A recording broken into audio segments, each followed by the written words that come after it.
Tyler Truitt, 2720 Hood Road. Thank you, sir. Affordable housing is not a crime. Sustainable living is not a crime. Does anyone up there disagree with those statements? Most of you probably already know who I am, and I know that the mayor knows who I am, but for those of you here who don't, this is my story. I live in a manufactured home located on 2 acres of land in a secluded area. I have no city utilities hooked up.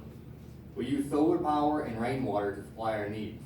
We have what most people call a green lifestyle.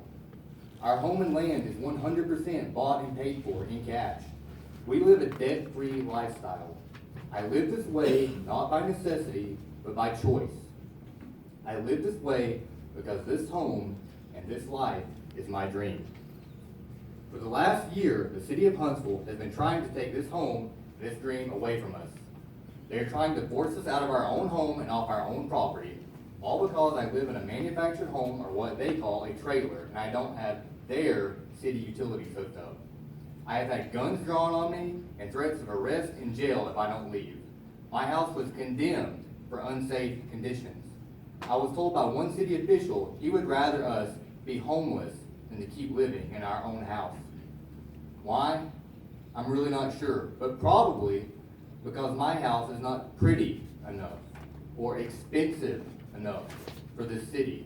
Or maybe it's because I'm not paying a massive utility bill each month. No one else is getting rich off my lifestyle, and I'm sure they don't like that. Would someone please tell me what is unsafe about solar power? And what is so bad about living in a trailer that you would label it a public health and safety violation? Let's be honest about this. It's about money. Ordinances like 73.3.1 and all your so-called beautification ordinances amount to nothing but outright economic discrimination. They disproportionately impact low-income neighborhoods. Those people up there do not want lower-class families owning a house inside this city. Low-income families are stuck renting and paying out money to other people on a monthly basis. Almost 15% of Alabamians live in manufactured housing, and many more have lived in such housing at some point during their lives.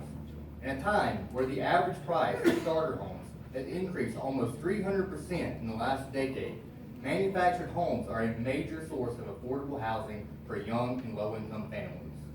Mundy Homes, a dealer of manufactured housing, operates in Huntsville. Mr. Truitt, your time is up, sir. Would you like another minute? Yes, Mr. Councilman, Copeland, I would.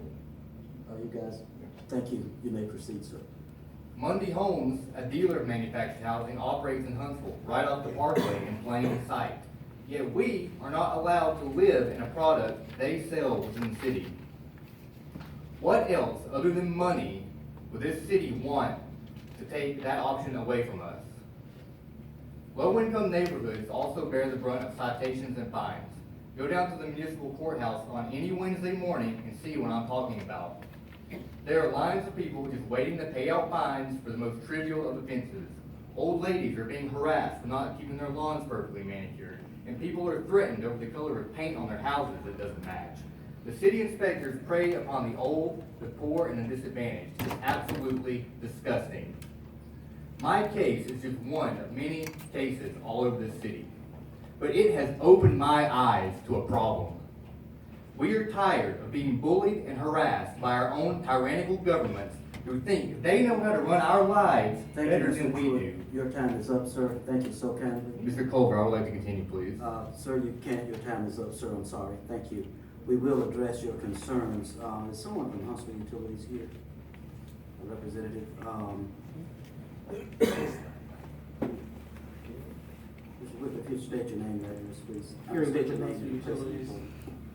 And Mr. Whitley, off the grid, and that's what he's referred to. I heard two major concerns. The first one is off the grid. What is Huntsville Utilities' perspective on people living off of the grid? Is it encouraged? Are people penalized? What is the perspective from the utilities, please? So the perspective from Huntsville Utilities is relative to the city ordinance that requires that residents within the city limits have city utility services. Residents that opt to participate with solar power are also required to have a separate meter for that purpose to use solar power so that it generates for their use and also back into the grid for the use amongst the community. Thank you, sir. Thank you so kindly. And the second major concern that I heard was as it relates to manufactured homes, public health and safety violation. Mayor Battle, will ask Mr. Riley, our city attorney, to address that. Mr. Riley, just to refresh my recollection, I believe the city of Huntsville ordinances allow trailers to be in the city limits, but they must be in a trailer park, in an area designed for trailers. Is that still kind of applicable, or do we just throw everybody out who's in a manufactured home? Well, Mr. Culver, you are correct. It would be incorrect to say that mobile homes are not allowed within the city limits. They are simply allowed within certain districts and in certain places. In fact, mobile home parks are where those are allowed. I'm not in a position to extrapolate here on the finer details of all the zoning requirements, but I do know that mobile homes are allowed in the city. I pass them and see them daily, and they are required, however, to stay in such areas as go along with our zoning requirements, just as many other activities, types of housing, types of business activities have to be conducted within the confines of the zoning laws that are in place. And that's what has occurred in this case. Thank you, Councilor Riley. There are two trailer properties in the district that I represent, in District 5, and I haven't gotten any complaints from residents who live in those areas. In fact, I'll be very candid with you, I owned and lived in a trailer myself off of Johns Road many years ago, and that trailer park is still there. So I'm happy to know that we don't discriminate against people based on that. I see Mr. McGuffey, are you wanted to comment on any of that, sir? Jim? Jim McGuffey, Planning Department. I was just gonna follow up with Mr. Riley said, we do allow trailers. They have to go in trailer parks, but we do allow trailers in the city parks. Thank you, sir. So if I choose to move back to Johns Road, then I can. Yes, sir. It's in a trailer park. Yes, sir. Thank you, sir. Anyone else? I'm sorry. Mr. Russell Borman? Did I pronounce that correctly, or did I butcher your name? Would you approach the microphone, please, sir? State your name and address for the record. And you'll have approximately 3 minutes to address the council.